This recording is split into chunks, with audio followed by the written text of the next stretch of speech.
Number 16. The Crate Escape. In 1965, a resourceful traveller named Brian Robson found himself stranded in Australia. Brian didn't have the financial means to journey back home to Cardiff, Wales, so, taking inspiration from the exploits of Reg Spears, an Olympic javelin thrower who'd successfully attempted a similar escapade, Robson devised an audacious plan.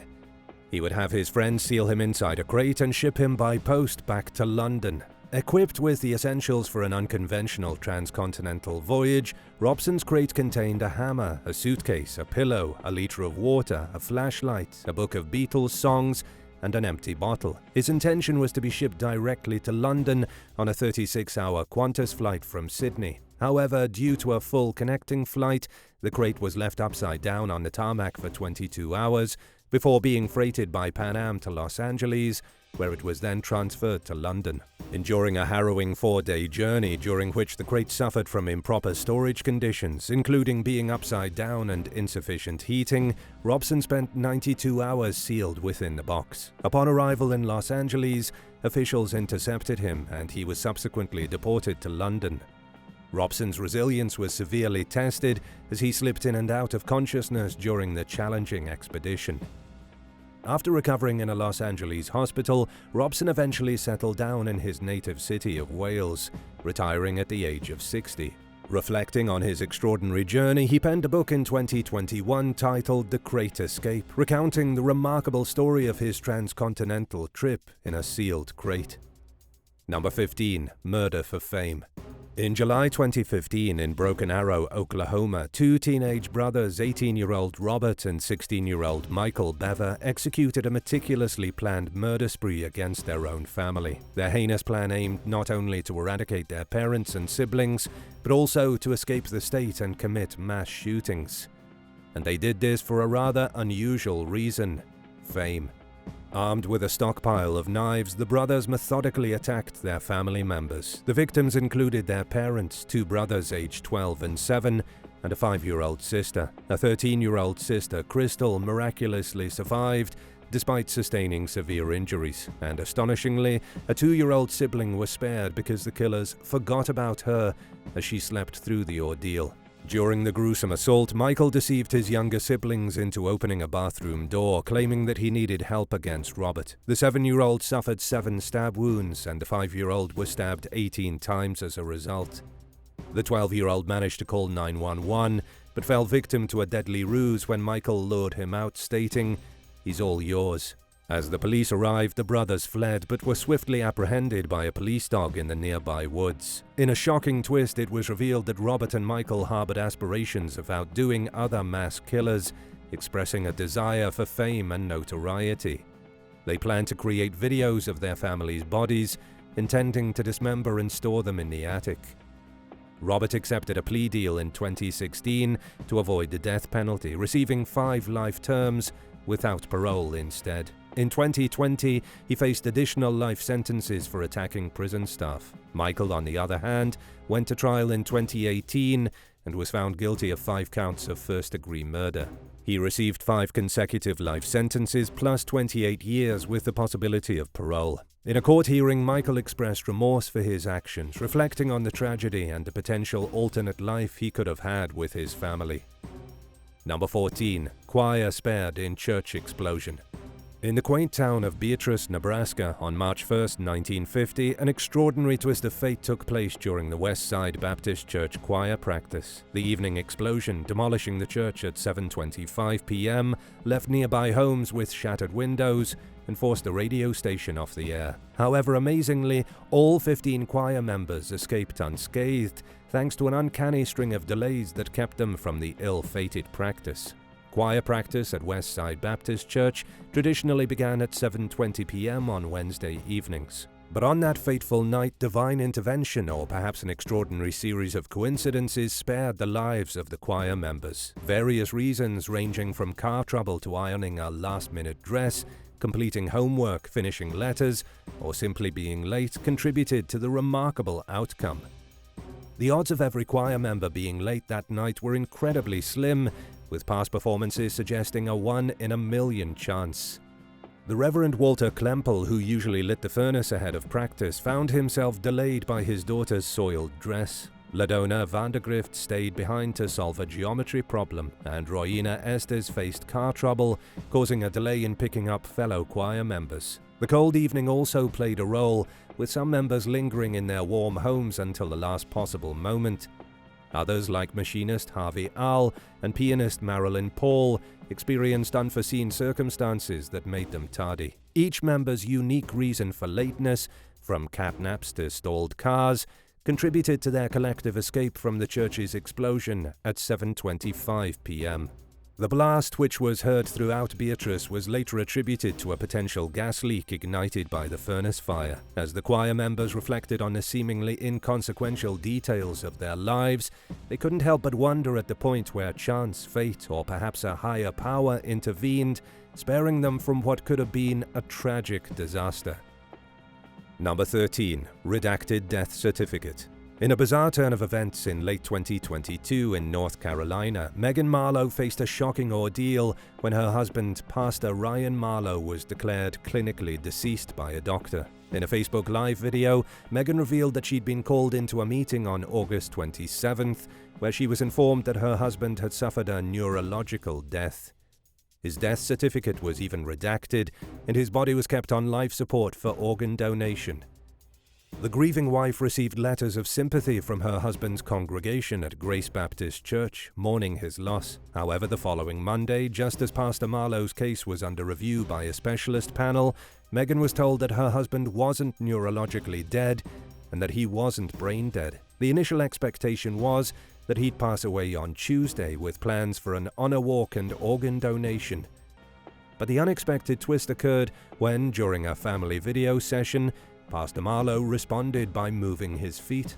Overwhelmed, Megan pleaded for him to fight, deciding to halt the organ donation process and conduct further tests. And astonishingly, subsequent tests revealed brain activity through a CT scan, challenging the doctor's earlier diagnosis. Contrary to the initial prognosis, Pastor Marlowe is alive and was treated at Duke University Hospital in Durham, although his condition remained critical for some time. Megan, emotionally recounting the turn of events on Facebook Live, emphasized that her husband was not brain dead and expressed gratitude for the unexpected positive outcome.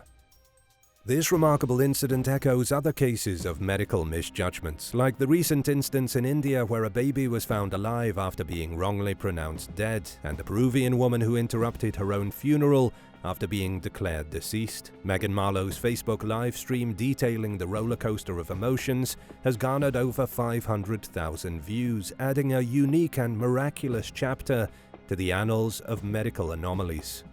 Number 12. Practicing without a medical license. Malachi A. Love Robinson, a 23-year-old Florida man who's infamous for posing as a doctor in his teens, found himself in hot water again in 2020. Love Robinson, who'd previously faced legal troubles for practicing medicine without a license, was arrested on new charges of grand theft and fraud. The allegations stem from Love Robinson's role as a contracted employee for a shipping broker in early 2020. According to a probable cause affidavit, he stands accused of rerouting payments from the business to his personal accounts, resulting in a substantial loss of $10,129.81. Screenshots of text conversations allegedly show Love Robinson acknowledging the wrongdoing and expressing a desire to make amends. Love Robinson first made news headlines in 2016. At the tender age of 18, he was apprehended in Palm Beach County for practicing medicine without a license. Operating under the guise of a medical doctor, he treated patients and even provided medical advice during an undercover operation conducted by law enforcement. Love Robinson's legal entanglements continued with additional charges in Florida, including fraud and larceny, as he allegedly used a client's checking account information to make substantial car payments. And in 2017, he faced accusations of fraud in Virginia for attempting to purchase a $35,000 Jaguar with the unwitting assistance of an elderly co-signer. Sentenced to 5 years in prison in Virginia with 4 years suspended, Love Robinson's legal saga persisted. Upon his release, he pleaded guilty to the earlier Florida charges in 2018, receiving a sentence of over 3 years with credit for 16 months served. Finally released in September 2019, after spending 20 months in a Florida prison, Love Robinson's latest arrest adds another layer to his checkered history of legal troubles. For his most recent crime, Love Robinson was found guilty of grand theft and organized scheme to defraud, and as a result he received a sentence of more than 2 years and 4 months behind bars. Maybe this time he'll learn his lesson and stay out of trouble once he's released. Number 11. Child Genius. In 1994, Michael Kearney made headlines as the 10-year-old prodigy who graduated from the University of South Alabama with a degree in anthropology, securing his spot in the Guinness World Records as the world's youngest college graduate, a title he still proudly holds. Born in Hawaii in 1984, Kearney demonstrated exceptional intelligence from a young age. Homeschooled in his early years, his achievements became milestones. At just 4 months old, he was asking about dinner, and by 8 months, he was reading. At 4 years, he joined Mensa, and at 6 years, he earned his high school certificate and enrolled in Santa Rosa Junior College. Then, remarkably, by age 10, he had a bachelor's degree from the University of South Alabama, showcasing a mind that seemed to know no bounds. Kearney's academic journey continued with a master's degree in chemistry from Middle Tennessee State University at 14, a master's degree in computer science from Vanderbilt University at 18, and a doctorate in chemistry from Middle Tennessee State University at 22. But he still wasn't content with his personal accomplishments, so Kearney also took on the role of a college course instructor while he was still a teenager. Diagnosed with attention deficit disorder as a child, Kearney's parents, Kevin and Cassidy, recognized that their son's brilliance needed an outlet rather than medication. Described by his father as a 32-bit kid in an 8-bit world, Kearney's unique journey continued with a victorious stint on the game show Gold Rush, where he won over $1 million.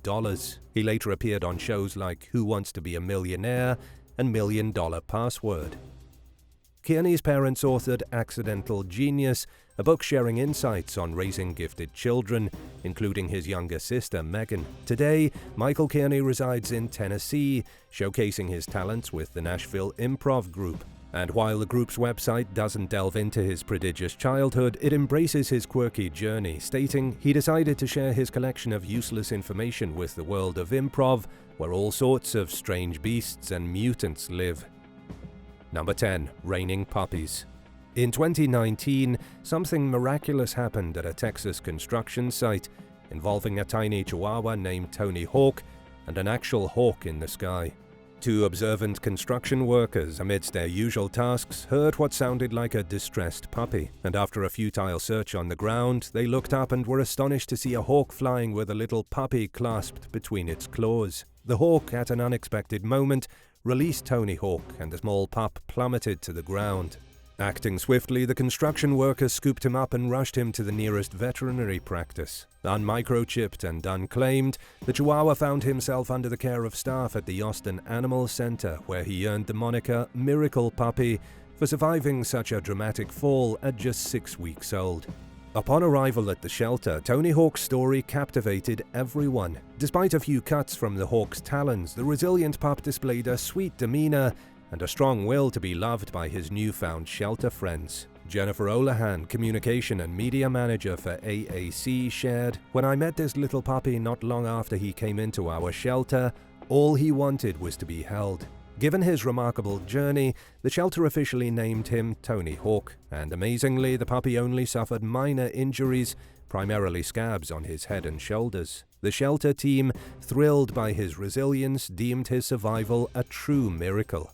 While Tony's origins remain a mystery, his shelter family was grateful that he found his way to them. He stayed with the foster family until he was ready for adoption, and eventually found a forever home with local resident Georgia Bramall, a woman who'd recently lost her 9-year-old Chihuahua named Bentley. Bramall told news outlets that she couldn't help but feel some type of way after losing Bentley and then hearing about another Chihuahua that literally fell from the sky. It was almost as if Tony Hawk was sent down from heaven just for her. Despite a challenging start to life, Tony Hawk's bubbly personality remains intact, and he's currently living a very comfortable life with his new mom. Number 9. My Brother, Husband. In 2014, a Brazilian woman embarked on a journey to find her long-lost birth mother, only to stumble upon a revelation that would redefine her sense of family. 39-year-old Adriana and her husband Leandro shared a common experience. They were both abandoned by their birth mothers at a young age. Adriana hadn't seen her mother since she was 1, while Leandro discovered at the age of 8 that his presumed mother was, in fact, his stepmother. Their paths intertwined a decade ago when they found solace in each other after experiencing the complexities of familial abandonment, and despite building a life together and welcoming a child, the duo never abandoned the quest to locate their birth mothers. Their journey eventually took an unexpected turn when Adriana reached out to Radio Globo's The Time Is Now, a program dedicated to reuniting lost relatives. The shock of Adriana's life came on air as her birth mother revealed that she had another son, a baby she named Leandro. The revelation was nothing short of astonishing, as Adriana and Leandro, who'd been married for 7 years, discovered they weren't only life partners but also long-lost siblings. The intricate tapestry of their lives became even more intertwined, unveiling a familial connection that neither of them had ever considered.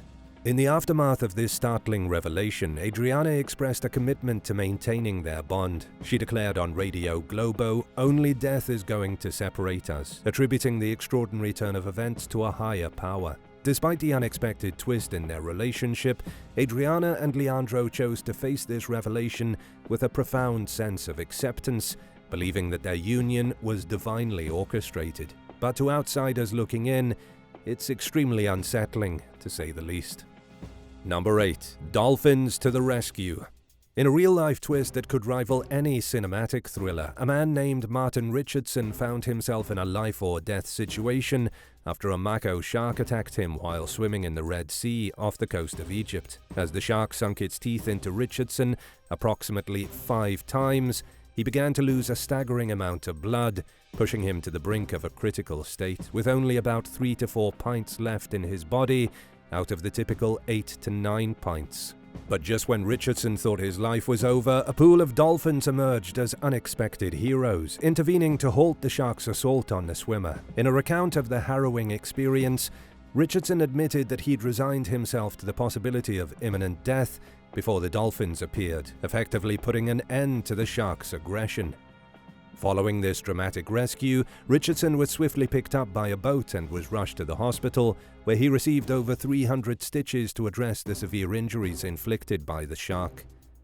The grateful survivor credited the dolphins with saving his life, emphasizing that their timely intervention was the turning point in the life-threatening situation. While this incident might evoke notions of dolphins as guardian angels of the sea, shark conservationist and marine biologist Tom Hurd provided a more pragmatic perspective to LiveScience.com. He described the idea of animals intentionally saving humans as romantic. According to Mike Hythos, a biological sciences professor at Florida International University, the dolphins' intervention may not have been motivated by a desire to save Richardson specifically. Instead, Hythos suggested that the dolphins likely perceived the shark as a threat, especially if they had young dolphins with them, and acted to fend off the predator. Number 7. Man survives 39-story fall. In a jaw-dropping incident that sounds straight out of a Hollywood movie, a 22-year-old man named Thomas McGill defied the odds by surviving a 39-story fall from a New York City apartment building in 2010. McGill took a leap from the rooftop at West 63rd Street and, against all expectations, he landed in the backseat of a Dodge Charger that was parked below. But despite the astonishing nature of the fall, McGill didn't emerge unscathed. Both of his legs were broken, and he found himself in critical condition. The miraculous twist to this tale involves the car's owner, Guy McCormack from Old Bridge, New Jersey, who attributed McGill's survival to rosary beads he kept inside the Dodge.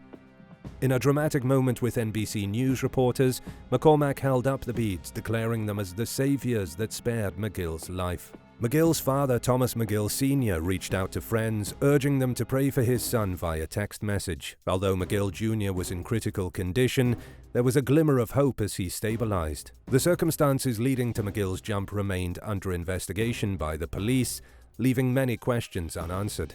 Eyewitness Andrew Petrocelli, a maintenance worker, recounted the surreal scene, describing McGill's descent at an astonishing speed of approximately 100 miles per hour. He likened the survival to a miracle, drawing parallels to the film Unbreakable, emphasizing McGill's seemingly indestructible nature. The Dodge Charger played an unexpected role as a makeshift landing pad, with McGill coming down feet first and the car's back seat absorbing the impact. The glass windows of the vehicle shattered upon impact, creating a chaotic scene. A neighbor, Francine Donato, remembered McGill as an amazing kid who exuded joy and happiness, so she was happy to hear that he lived through the ordeal. McGill's survival echoes another high-rise fall in New York City, where window washer Alcides Moreno plummeted 47 stories from a skyscraper roof in 2007 and miraculously lived to tell the tale. His story, marked by serious injuries and a lengthy coma, ended with his discharge from the hospital, providing another remarkable testament to human resilience in the face of seemingly insurmountable odds. Number 6. Glitching surgical robot. In a bizarre turn of events at Newcastle's Freeman Hospital in the United Kingdom in February 2015, a surgical robot's debut in repairing a damaged heart valve resulted in chaos and the unfortunate death of the patient, Stephen Pettit, a retired music teacher and conductor. The incident unfolded as the robot, touted for its potential in medical advancement, went haywire during the procedure, assaulting a living medic and implanting stitches into Pettit's heart in what witnesses described as a disorganized manner. The surgical theater turned into a scene of pandemonium, with human surgeons, doctors, and nurses shouting over the robot's tinny sound, attempting to regain control. The experimental surgery, intended to be a step forward in medical innovation, ended in failure, raising questions about the hospital's preparedness and the lead surgeon Sukumaran Nair's experience in handling the robotic technology. Nair, who admitted to lacking the necessary expertise, skipped crucial training sessions on robot operation, claiming to be running before he could walk. This apparent medical negligence was exacerbated by the absence of supervisory experts during the disastrous surgery. Thasi Pillay, Nair's assisting surgeon, revealed that overseeing proctors had inexplicably left for a coffee break, depriving the medical team of vital assistance when it became evident that Pettit's life was in jeopardy. The surgical robot's erratic behavior included puncturing Pettit's intra-aortic septum, causing blood to splatter on its camera and obstructing the view of the attending doctors. Communication issues further complicated the situation, with Nair struggling to convey instructions to Pillay through the robot's imperfect microphone system. Amid the chaos, the robot's improper placement of stitches forced real-life doctors to intervene, prolonging the surgery and heightening the risks for Pettit. Shockingly, it was later revealed that Pettit was never informed of the increased risk of complications or death associated with this groundbreaking but ill-fated attempt, the first time a surgical robot was employed for a mitral valve repair in the UK. Sadly, Pettit passed away as a result of the botched surgery, and according to Karen Dilks, the coroner, he died as a direct consequence of the operation and its complications, in part because the operation was undertaken with robotic assistance. The incident reminds us of the importance of meticulous preparation, adequate training, and transparency in adopting cutting-edge medical technologies. Number 5. Grizzly Man.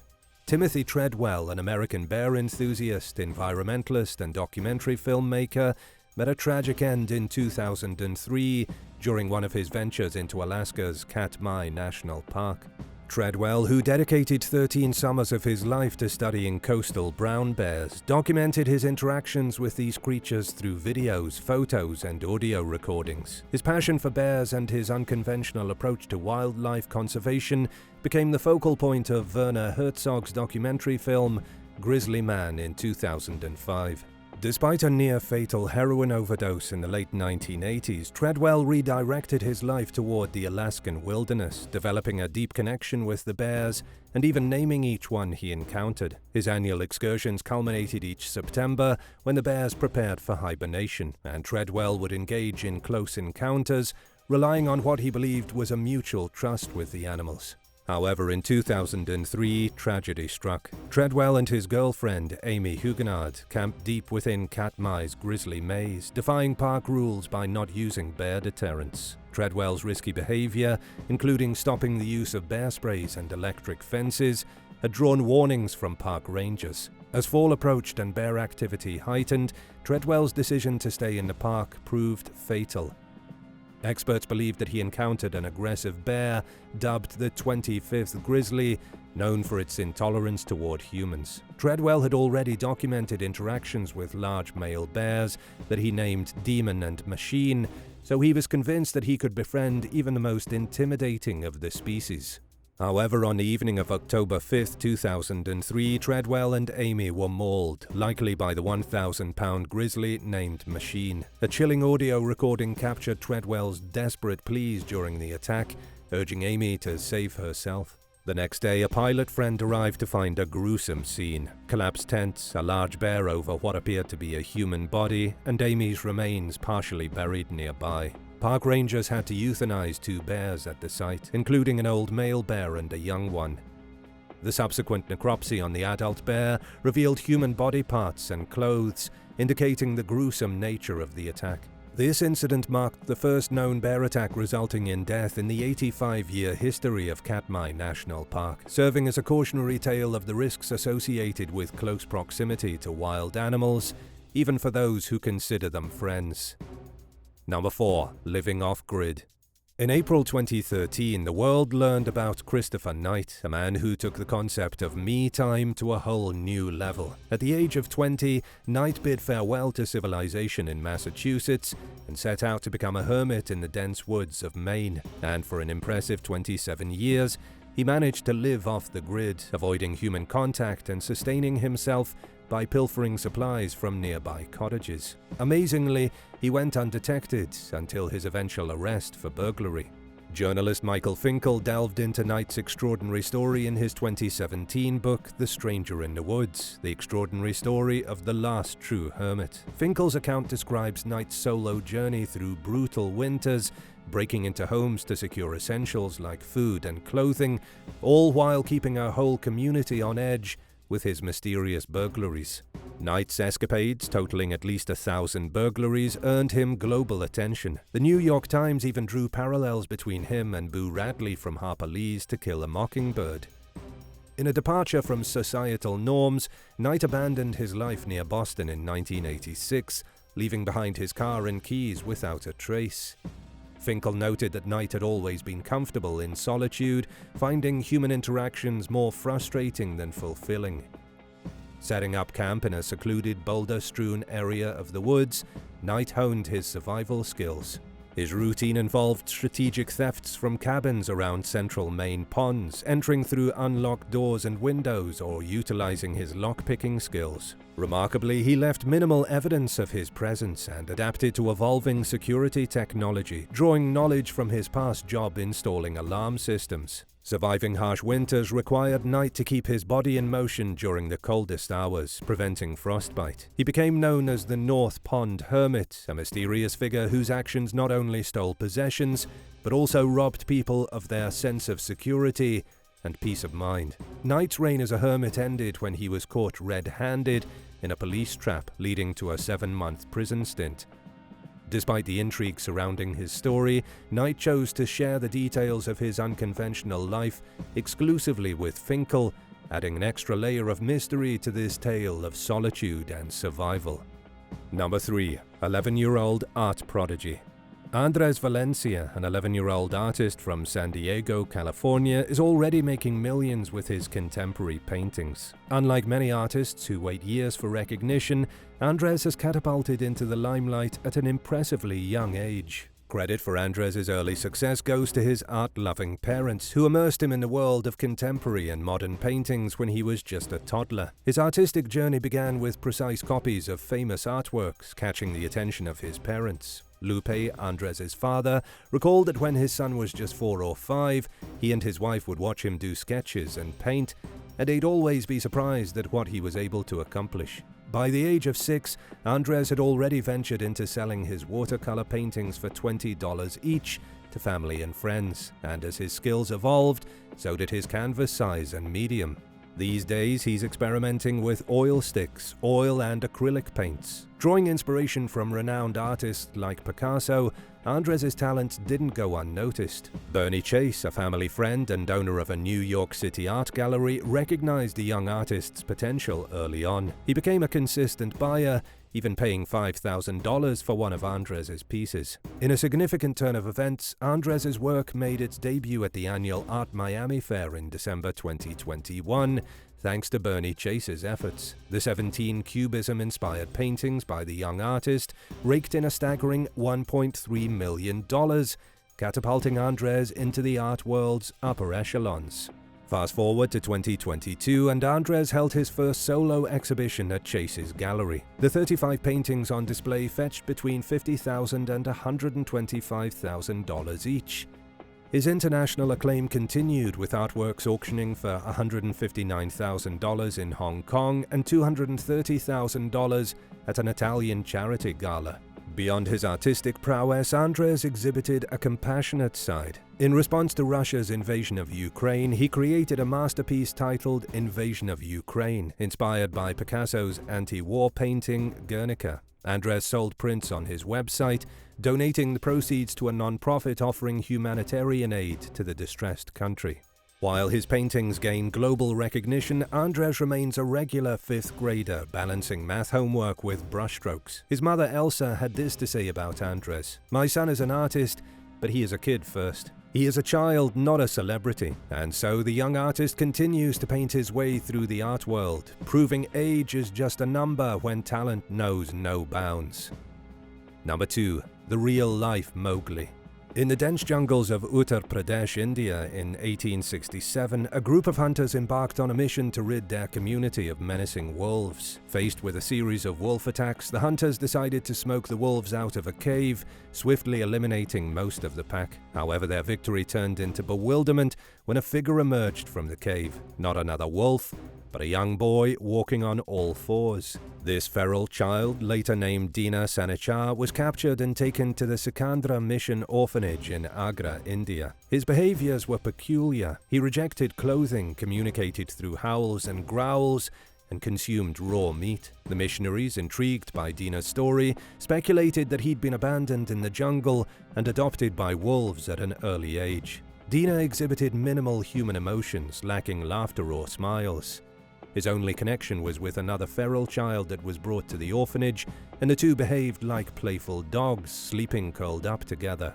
However, tragedy struck when Dina's companion died, marking the first time he displayed profound sadness. Over time, Dina's demeanor became more docile. While he learned basic human activities like drinking from a cup and wearing clothes, he never fully embraced language, reading, or writing. Despite efforts to integrate him into society, Dina retained one peculiar habit. He became an avid smoker, persisting until his death from tuberculosis in 1895. Dina's story raises questions about the impact of early childhood exposure on language and behavior. The narrative prompts reflection on whether removing a child from their niche, in this case placing Dina in an orphanage, was the right choice. Some argue that a one-on-one specialist might have been a more effective approach to integrate Dina into society. He was the real-life Mowgli, the person who inspired the boy raised by wolves in Disney's film The Jungle Book. Number 1. Crime in the Nude.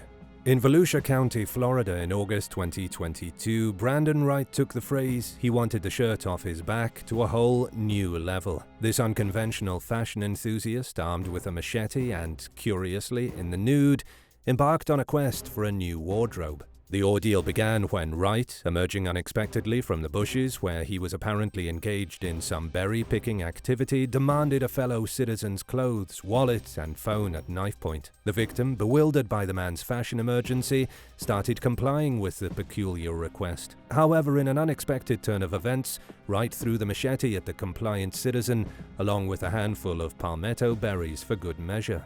Miraculously, though, the weapon bounced off the victim's chest, sparing him from injury. Undeterred by his lack of success in obtaining a new outfit, the nude machete wielder sprinted away, showcasing his remarkable commitment to the cause. Making a grand exit, he hopped into his white Dodge Challenger and made a speedy getaway. But the man's pursuit of a new outfit didn't end there. Witnesses at a nearby gas station reported Wright's arrival, where he casually pulled up to a pump and, unsurprisingly, left his vehicle in the buff.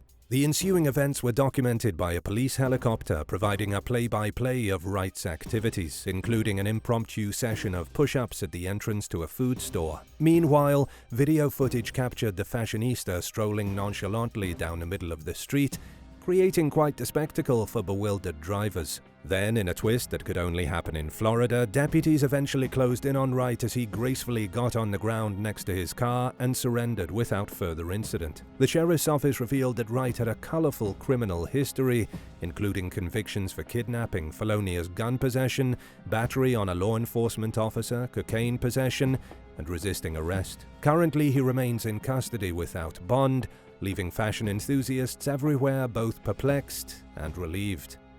Sometimes a gift can seem like a curse. Would you rather have a photographic memory being forced to relive moments of trauma in extreme detail, or feel no pain, risking being seriously injured without even realizing it? Let us know which one you would choose in the comments down below. And if you enjoyed this video, be sure to leave a like and subscribe to the channel. Thank you so much for watching, and we'll see you in the next one. Bye.